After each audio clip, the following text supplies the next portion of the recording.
Olá, queridos amigos e seguidores que com tanto carinho e respeito acompanham os nossos vídeos aqui no nosso canal do YouTube, Casa da Boa Sorte. Sou Babá Eleceria Odele, Shonmi Opeki Zarcel, sacerdote do templo.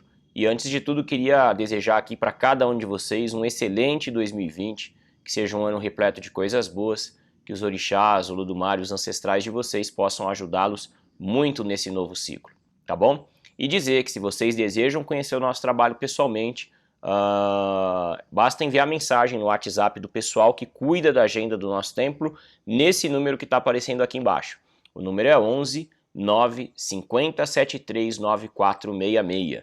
Nesse WhatsApp vocês obtêm informações de como tornar possível o nosso encontro e eu espero realmente poder ajudá-los.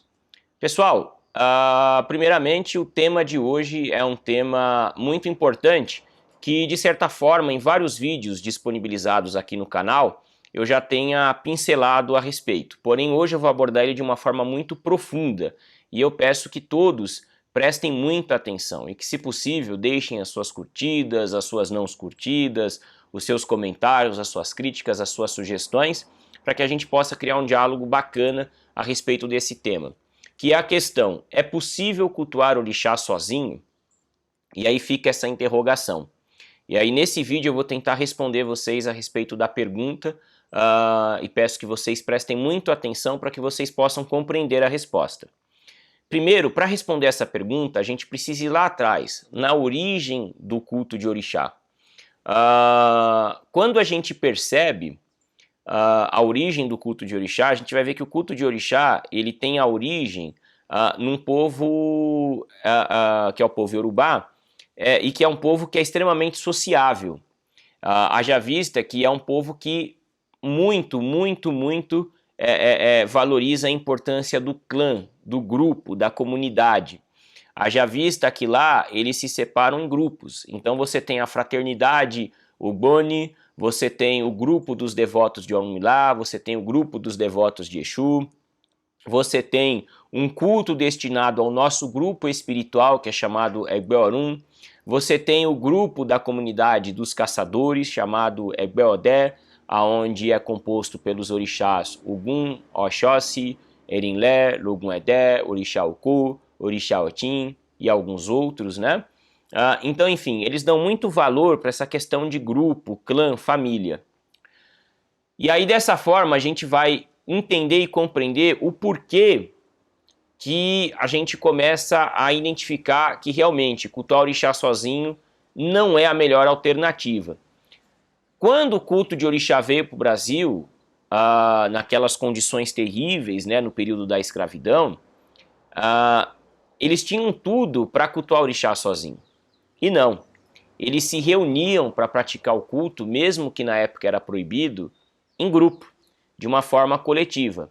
Eles procuravam disfarçar, enfim, com isso foi adotado o sincretismo religioso com os santos da Igreja Católica, que naquele período realmente teve um valor enorme para a manutenção do culto de orixá no Brasil. E dessa forma eles encontraram várias maneiras de manter o culto vivo, sempre de uma forma coletiva.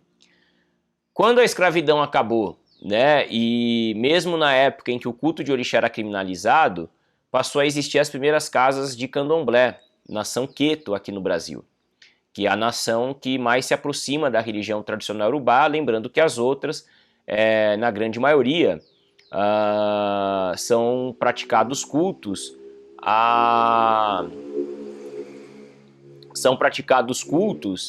a divindades de outras etnias, de outros povos africanos. O candomblé Queto, tradicionalmente, dentro do pouco conhecimento que eu possuo a respeito do mesmo, dedica culto apenas aos orixás, né? E quando eles começaram a praticar esse culto, mesmo na época criminalizado, era de forma coletiva. Não era de forma individual, isolada, sozinho, enfim. E aí a gente vai também entendendo que deve existir algum motivo, porque era um período onde se tinha tudo para se praticar o culto sozinho na sua casa, porque era crime, né? Era proibido por lei, né? Lembremos que quantas vezes a mãe menininha precisou se defender dos militares, né? Na década de 70 principalmente, né? aonde ela tinha que, com todo aquele jeito dela, enfim, preservar o seu templo e a sua família espiritual cada vez que o terreiro era invadido por militares, né? Em 2019, a gente fala disso, tem muita gente que não acredita, mas a história está aí para falar a verdade, né? E foi um momento realmente muito triste, muito delicado, mas que a religião de Orixá resistiu e sobreviveu. E resistiu e sobreviveu por quê? Porque num período onde as pessoas tinham tudo para praticar o culto de uma forma isolada, individual, ou até abandonar, elas se uniram mais ainda e se fortaleceram. E daí vem a importância de compreender: não é possível se cultuar o orixá sozinho. O máximo que você faz sozinho na religião do orixá é o cuidado do seu assentamento individual através da cerimônia que a gente denomina Ossé, que são os dias específicos de cada orixá, aonde o grupo de devotos daquele orixá procura praticar o culto para sua divindade como forma de agradecer por mais um dia, por mais um ciclo, fazer pedidos de bênçãos, exaltar a espiritualidade, procurar atrair positividade, como uma forma de estar em conexão com sua própria espiritualidade e ancestralidade. Agora é importante compreender o quê? Que quando o indivíduo faz isso, ele está fazendo algo íntimo para a manutenção da energia do seu assentamento e para a sua conexão individual com a sua espiritualidade. Isso não substitui os rituais coletivos. Isso não diminui a necessidade do indivíduo ter o cuidado com a sua espiritualidade de forma coletiva. Um exemplo que eu vou dar é: uma pessoa que faz muito Ossé, isso não diminui a necessidade dela consultar o oráculo. Por quê?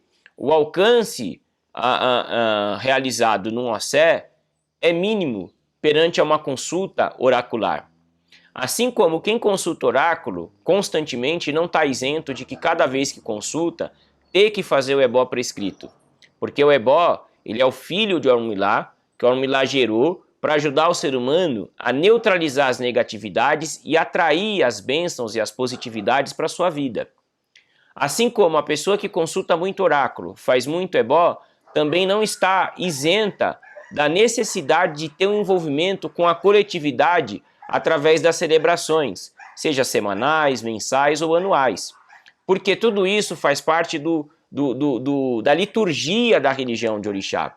E é muito importante que as pessoas compreendam isso para que elas possam entender o seguinte: uma pessoa, a prova de que é impossível se cultuar Orixá sozinho é simples. Uma pessoa, para ser iniciada, ela não pode e não consegue ser iniciada sozinha.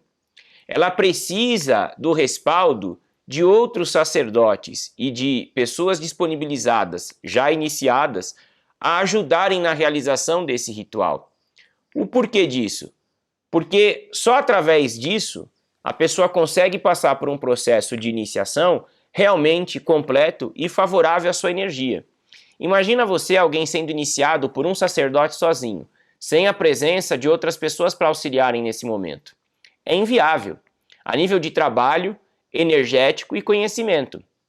Imagina uma pessoa se auto-iniciando.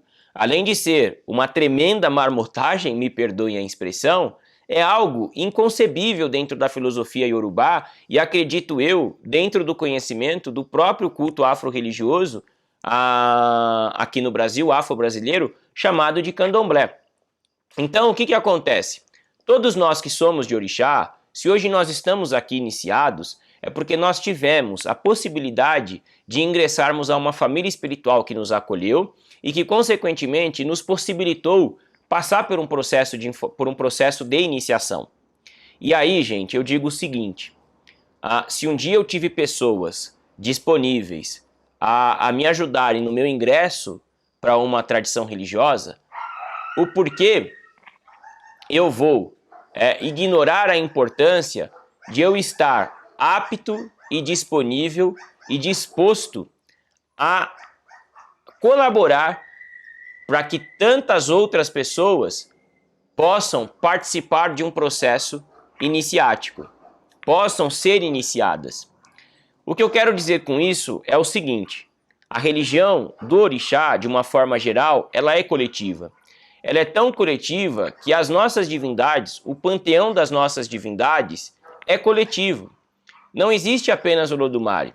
Existe Olodumare e existem vários orixás que o auxiliam no processo de criação e de cocriação. Nós, seres humanos, não estamos aqui no mundo sozinhos. Nós pertencemos a uma família, nós pertencemos a uma empresa, nós pertencemos a uma instituição escolar, nós pertencemos a uma instituição religiosa, porque nós estamos inseridos dentro de uma coletividade. E compreender isso é papel de todo devoto de orixá. Compreender a importância da coletividade é papel de todo devoto de orixá. E eu digo isso porque é extremamente importante que tanto sacerdotes e devotos tenham a responsabilidade de transmitirem isso para seus seguidores e os seguidores de compreenderem, porque a quantidade de pessoas que hoje, infelizmente, muitas vezes são iniciadas e se afastam do seu templo, porque colocam na sua mente que elas conseguem se virar sozinhas, basta elas fazerem um curso online daquilo, um curso presencial de 3 horas daquilo outro, e que devagar elas vão conseguindo adquirir a informação necessária para praticar o culto de uma forma isolada, é enorme. E isso é triste, porque isso distancia o indivíduo da principal função do culto de orixá, que é a celebração e a comunhão de homens com deuses, de homens com divindades, dos devotos com os orixás. Em algum dos vídeos já publicados aqui no canal, recentemente, eu abordei o assunto falando sobre, talvez pela internet a pessoa ache bonito algo, mas ela não testemunhou o momento em que o corpo das pessoas se arrepiaram, o momento em que a temperatura do ambiente mudou, o momento em que a energia do orixá se manifestou. Porque isso só vê quem está ali no momento, presente no ritual. E muitos, infelizmente, por egoísmo, preguiça e outras características não muito positivas, ignoram essa importância. E é nosso papel procurar transmitir para as pessoas já iniciadas, como para as pessoas que querem se iniciar, em respeito à nossa ancestralidade, aqueles que estiveram aqui antes de nós, a importância disso. Então, através desse vídeo, eu queria deixar registrado. É impossível você cultuar o seu orixá sozinho. Você pode cuidar dele em alguns momentos, normal. Agora você sempre vai precisar da coletividade, tanto do seu envolvimento como de outras pessoas, para tornar esse culto mais forte, para tornar esse culto mais potente e para que ele possa atrair realmente aquilo que é a essência e a energia do orixá. Por um exemplo, no culto de alguns orixás é comum a manifestação, a possessão ou a incorporação. Imaginem uma pessoa incorporando sozinha. Como ela mesma vai manifestar o orixá, como ela mesma vai conseguir dissipar essa energia, como ela mesma vai conseguir recuperar sua consciência sem ter o auxílio ou respaldo de outras pessoas nesse momento. É impossível, é inviável, além de não ser saudável. A questão da manifestação é algo extremamente sério. E eu prometo um dia aqui no canal disponibilizar um vídeo para falar profundamente a respeito desse assunto. Mas é extremamente importante que as pessoas tenham entendimento disso. A maior prova de que o nosso culto não foi feito para solitários e individualistas é essa. Não tem como você se autopossuir e se autodespossuir. É impossível. Então, queridos, fica aqui o nosso registro. Espero que vocês tenham compreendido a respeito desse assunto. E eu repito, você pode cuidar sim do seu orixá sozinho. De que forma? Através da cerimônia do Ossé. Agora, é impossível que você viva uma vida religiosa sem ter envolvimento coletivo.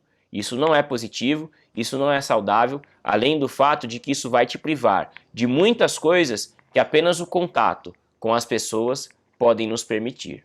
Muito obrigado a todos pelos olhos e pelos ouvidos atentos. Nos vemos em breve. Um grande abraço. Iriô. Tchau, tchau.